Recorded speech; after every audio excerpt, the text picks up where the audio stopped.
মা, চিনি তো একবার আমার সঙ্গে কথা বলতে আসতে পারতো।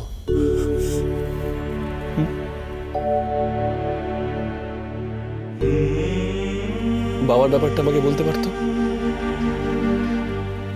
আমরা না হয় কোনো একটা ব্যবস্থা করতাম। হ্যাঁ, কিন্তু দেখো, চিনি আমাকে কিচ্ছু বললো না, কিচ্ছু বললো না। ও মনে মনে ভেবে নিল আমি আমার বাবার মতন হয়ে যাব। কোনো একদিন আমি আমার নিজের মাকে মারার চেষ্টা করব। এমনকি ওইটাও ভাবলো আমার সন্তানও তাই করবে। আচ্ছা মা, এটা কি কখনো হয় বলো? কখনো হয়?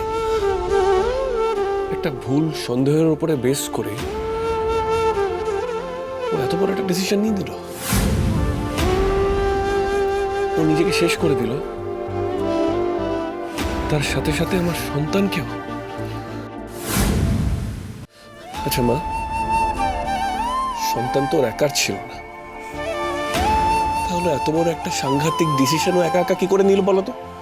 কি করে নিল? মা, এত নিষ্ঠুর কবে হয়ে গেল? আচ্ছা মা, মা হয়ে ওর নিজের সন্তানকে শেষ করতে একবারও হাত কাঁপলো না? চিনি তো এরকম ছিল না আগে। আমি ভাবতেই পারছি না যে এই চিনিকে আমি ভালোবেসেছি, সে আমার সঙ্গে এরকম একটা কাজ করতে পারে। কাঁদিস না বাবা, কাঁদিস না। এখন আর কেঁদে কি করবি বল? ওদের তো আর কিছু করার নেই। চিনি যেটা করেছে সেটা চরম অন্যায়। ও যখন তোর বাবার কথা জানলো, ও তো আমাকে বলতে পারতো বল, কিন্তু দেখ বলি, চিনির এই ভুল ক্ষমা করা যায় না দ্রোণ। আমি বলি কি বাবা, ভুলে যা তুই চিনিকে। চিনিকে ভুলে নতুন করে নিজের জীবন শুরু কর, কেমন?